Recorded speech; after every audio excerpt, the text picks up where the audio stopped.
Un document de 150 sur 150. Donc je mets les valeurs 150 sur la largeur, 150 sur la hauteur. Donc ici, vous avez devant vous orientation. Donc l'orientation, vous n'y touchez pas parce que c'est un document qui est personnalisé. On travaille en millimètres et le nombre de pages, ça fait combien? 9 pages. Je mets les 9 pages. À partir, je reste à la première page. Une page en vis-à-vis, je le coche. Nombre de colonnes. Maintenant, par rapport à ce document, le nombre de colonnes, je le mets à 2. Je le mets à 2. Donc, nombre de colonnes, je le mets à 2. La gouttière, vous le laissez à 4,233. Et maintenant, au niveau des marges, les marges aussi devraient être personnalisées. Et on vous a donné les valeurs au niveau de ces marges-là. On vous a dit de prendre au combien?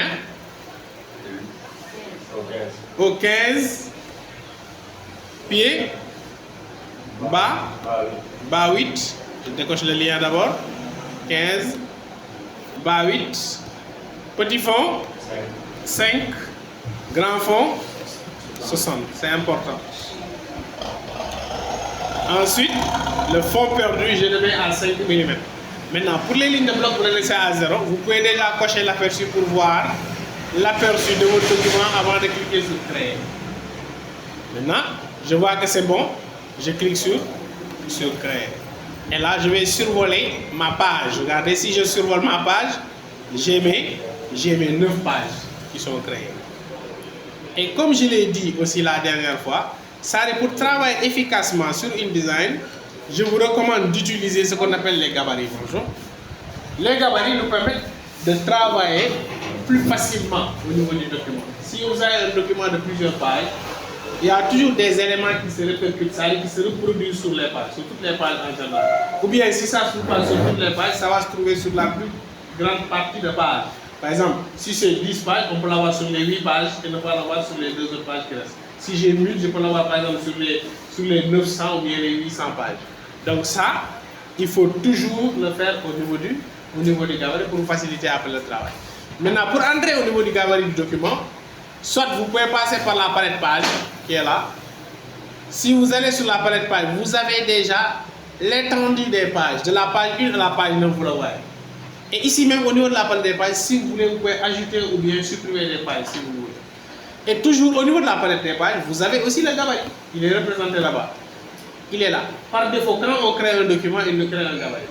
On peut aussi, si on veut créer des gabarits. Mais ça, c'est un niveau beaucoup plus avancé.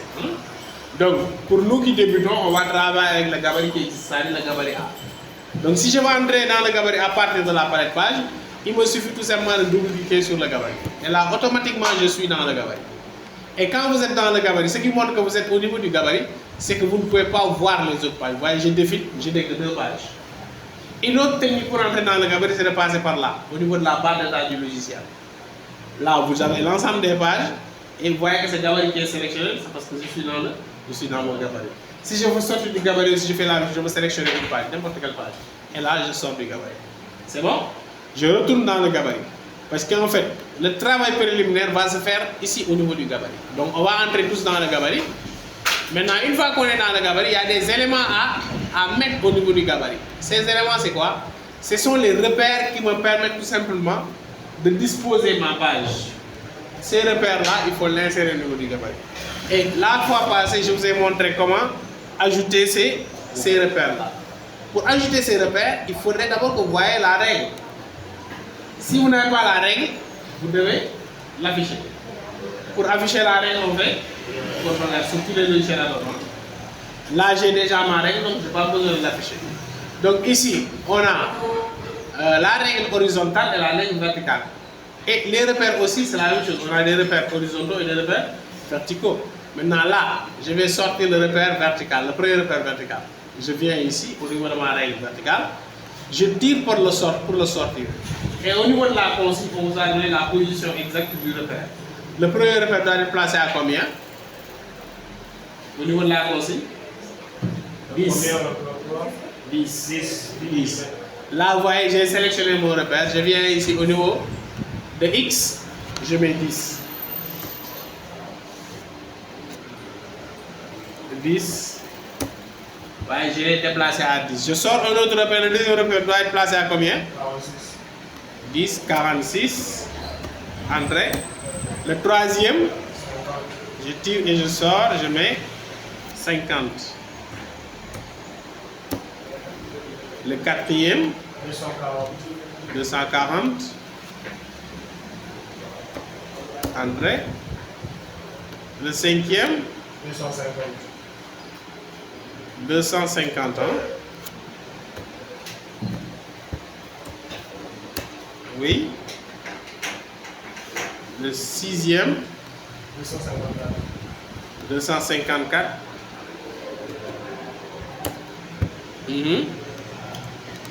Le septième, 290. Hein? Et c'est fini. Hein? Ça manque un repère horizontal. Non, oui, là-bas on a mis 1, mais je vous ai demandé, on va ajouter 3. Et là aussi, au niveau des repères, ce repère-là, on n'a pas besoin. Celui de 240, ça sert à rien. C'est juste une erreur. Il est impératif de mettre des repères. Plus ou moins. Parce qu'en fait, les repères, ça vous aide. Tu peux le faire comme tu peux ne pas le faire. Hein? Mais un professionnel, il met les repères. Celui-là, on n'en a pas besoin. Celui de 200, 240. Parce que c'est à la limite de la page. Et la limite de la page est déjà délimitée. Mais comme vous l'avez créé, vous pouvez le laisser. Maintenant, le repère horizontal, vous arrivez de le mettre à combien?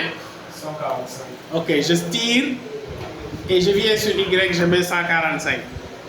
Et là, moi, au niveau de la consigne, c'est moi qui vous demande d'ajouter deux autres repères. Un à 170, à 70, ou bien 65, un autre à 135. Ajoutez-moi un repère de 65 ici, et un repère de 65 et un autre repère de 135. Ok, ajoutez ça à la consigne. Parce que là, c'est pas marqué. En fait, c'est moi qui l'ai ajouté pour vous aider à bien faire le document. Parce que ces repères-là ne sont pas mentionnés au niveau de l'exercice. C'est lequel le dernier ajouté? Celui de 65 sur Y, 65Y, 135Y. Ce sont les deux repères que j'ai ajoutés. 65 horizontal. Oui. Et 135 horizontal. Hein? Non, c'est la position. Et ça va revenir sur tous les logiciels que vous allez voir. En vidéo, il y a X et Y. Le deuxième? 135. 135 horizontal. Horizontal. Quand vous allez faire la vidéo, vous aurez besoin de ces repères-là. De X et Y. Toujours c'est ça, X et Y. Absolument. 65 et 135. Horizontal. 65 et 135 horizontal. Maintenant, je vous explique pourquoi on a inséré ces repères-là. Je vous l'explique. Suivez attentivement, suivez. Suivez ensuite, vous allez les mettre. Je vais vous expliquer pourquoi on a mis les repères. Donc, je vais sur ma consigne du document. Le document s'appelle Travaux. Exo 3, mise en page. Voilà. Exo 3, mise en page. Ça, c'est le document final. Ok. Pour vous expliquer les repères, je viens ici, sur une des pages. Donc, je suis sur la page 3. Je retourne au niveau de InDesign. Donc, la page 3 en général, je pense qu'il est à droite. Regardez. À droite du document,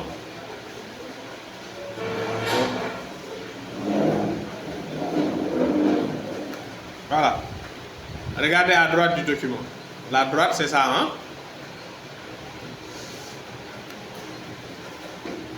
Vous voyez comment est le document? Bon, ce repère-là, j'ai dit qu'on n'en a pas besoin. Celui-là, hein? Donc, je l'enlève. Qui peut vous montrer la position de repère ici sur le document? Pardon? La position des repères là sur ce document-là. Parce que ici, c'est un document fini, vous ne voyez pas les repères. Les repères qui sont là, à droite, là. Celui-là, hein? Oui, ça appartient à l'image avec l'information qui est écrite Là. Voilà. C'est tout ça. Là où se trouve le trait là. Tout ça, c'est le premier repère. Et le deuxième repère, qu'est-ce qu'il repère? Très bien, regardez. Il repère ça. Le texte, l'alignement de ce texte-là et de celui-là. Et le troisième repère qui est là, hein, le chiffre 3 et aussi le texte qui le délimite. Maintenant, ce repère qui est là,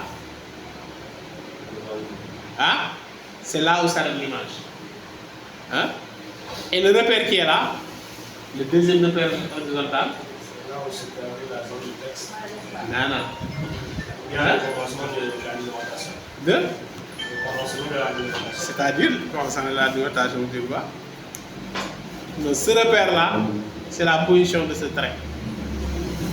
Hein? Le trait là, horizontal que vous voyez, c'est ce repère-là. Maintenant, la zone là que vous voyez qui commence là à là, c'est la zone où vous avez le texte Madagascar et la numérotation. C'est comme ça sur toutes les pages. C'est pourquoi on a ajouté ces repères. De ce fait, tous vos pages vont se ressembler. C'est ça le travail de professionnel. Donc, maintenant, ce qui est intéressant ici, maintenant là, la zone là, vous connaissez parce que c'est ça. Hein? La zone qui est délimitée, c'est cette zone-là. Là où se trouve ça. Ça, c'est la zone qui est délimitée là. Hein? Donc ça, c'est un repère visuel qu'on a créé sur la page. OK? Donc si je reviens ici au niveau de mon document, j'ai placé les repères sur toutes les pages du mon document. Parce que je l'ai fait au niveau du gabarit. Maintenant, je vais vérifier. Je sors du gabarit et je viens sur la page. La première page, regardez. Ça, c'est la première page. Là, vous êtes sur la deuxième, troisième, quatrième, cinquième, sixième, septième. Donc, en fait, on vient de placer les repères sur toutes les pages du document. C'est ça maintenant l'intérêt d'utiliser le gabarit. Maintenant, je n'ai pas encore terminé avec le gabarit, parce que les éléments qui doivent venir sur les pages, je les mets aussi au niveau du gabarit, comme je l'ai dit tantôt. Donc, je reviens ici, je vais à A gabarit. Donc, à A gabarit, je vous ai montré les éléments qui doivent figurer sur toutes les pages. Il y a par exemple les traits. Je commence par ça. Donc, sur la page là, je prends le trait qui est là et je le positionne ici, au niveau de mon troisième repère. Je clique enfoncer et je tire. Là, vous voyez que j'ai commencé au niveau du fond perdu et je descends jusqu'au niveau du fond perdu. C'est un trait ou bien filet, c'est comme ça qu'on l'appelle. L'épaisseur du trait, je le mets à 0,5. Je fais la même chose ici. Je mets un autre trait là, au niveau du fond perdu, jusque là. 0,5. Je fais le repère, le trait horizontal jusqu'au niveau du fond perdu, shift, et toujours 0,5. Je fais la même chose de l'autre côté.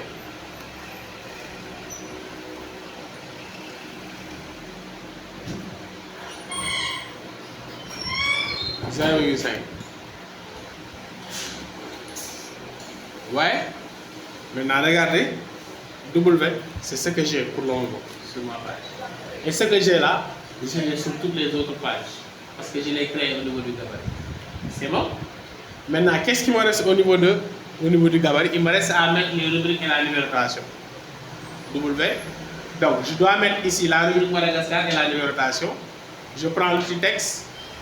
Bon, je l'écris n'importe où si je le déplace. Donc, j'écris Madagascar.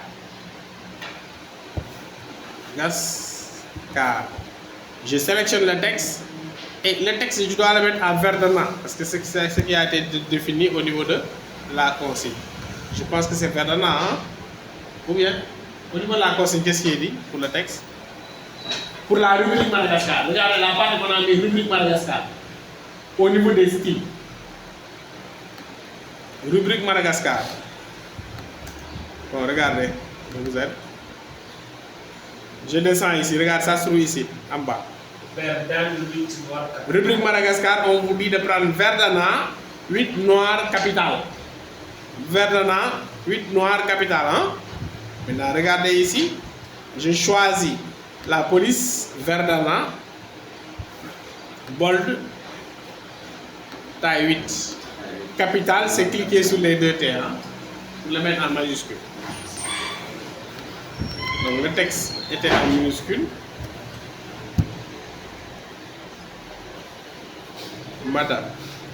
Madagascar. Je sélectionne le texte. Verdana, bold, tout en capital, taille 8. Et là, je diminue la taille de mon bloc. C'est important. Ok. Et je le place. Ici. Carrément à l'angle. Sans le faire sortir de mon cadre. C'est comme ça que je dois le faire. Ensuite, il me reste quoi? Il me reste la numérotation.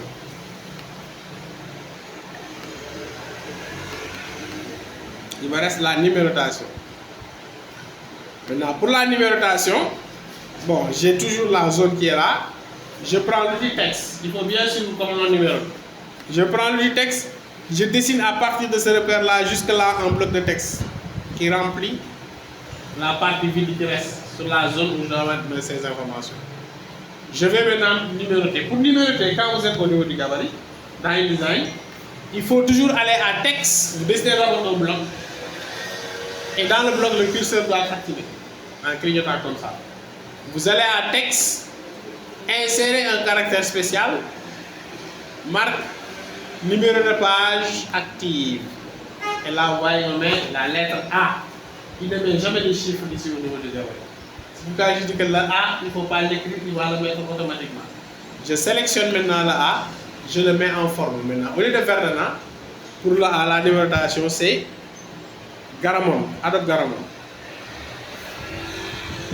Adobe Garamond, taille 28. Madagascar, c'est une taille quoi en dessous? Madagascar, taille 8. D'accord. Adobe Garamond, taille 28. Régular. Ici, je l'aligne à droite. Regardez bien. Aligné à droite. Voilà. Maintenant, ici, j'ai autre chose, j'ai un autre problème. Pour que ça soit bien fait. Ça va? Là, pour que ça soit bien fait, je veux que le texte touche le bas de mon trait pour que ça soit aligné. De ce fait, le texte Madagascar va être aligné au texte de la numérotation. Parce que là, pour le moment, c'est pas aligné, c'est aligné en haut. Donc pour faire ça, je sélectionne le bloc. Bon, je vais sélectionner les deux et le faire en une même fois. Je sélectionne les deux blocs. Je vais à Objet, Option de bloc de texte. Et ici, Alignement, c'était en haut, je choisis bas. Il pose. Maintenant, ça, la même chose, je le duplique. Je fais CTRL-C. Je viens jusque là, ici. CTRL-V. Et je le positionne. Maintenant là, je me suis trompé de l'autre côté. Hein. Là c'est bien, la numérotation doit s'afficher à droite. Mais de l'autre côté, la numérotation doit s'afficher à gauche. Donc ça doit venir ici. À gauche. Et ça vient là. Maintenant, donc là, je change l'alignement.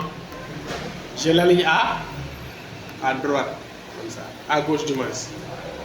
Et là, vous voyez, j'ai la même chose ici et là. Donc, ce que je viens de faire là, c'est que j'ai mis la rubrique Madagascar et j'ai numéroté toutes mes pages. Je sors, je viens là et je sélectionne. Vous voyez, toutes mes pages sont numérotées. Maintenant, c'est normal que toutes les pages soient numérotées. Parce que tous ces éléments-là font partie du gabarit A. Mais est-ce que sur la première page, on a besoin de numérotation? Non. La première page, on ne met pas de numérotation. Maintenant, pour gérer ça, il me suffit tout simplement de sortir la première page de mon gabarit A. Parce que comme toutes les pages font partie du gabarit A, si j'extrais une page du gabarit A, tout ce qui va affecter le gabarit A va affecter le gabarit A, mais ne va pas affecter la page qui est sortie du gabarit. Et ça, pour le faire, c'est très simple. Je viens ici au niveau de la palette page. Regardez. Sur toutes les pages, vous voyez la lettre A. Maintenant, si je veux sortir une page de mon gabarit, il me suffit de prendre la page 100 qui est là en haut et je le glisse sur la page concernée. Et vous voyez, le A disparaît sur la page qui est concernée. Cela veut dire que maintenant, toutes les pages là font partie du gabarit A, sauf la première page. De ce fait, tout ce que j'ai fait sur le gabarit va affecter le gabarit, mais ne va pas affecter la page qui ne fait pas partie du gabarit. Et donc, regardez. La numérotation et le texte Madagascar maintenant a été éliminé de ma première page. Et si je prends la page 100, je le glisse sur une autre page ici, il va faire la même chose. Si je prends maintenant une page du gabarit et que je le réapplique à la première page, vous allez voir que la numérotation et la numérisation va s'afficher. C'est bon?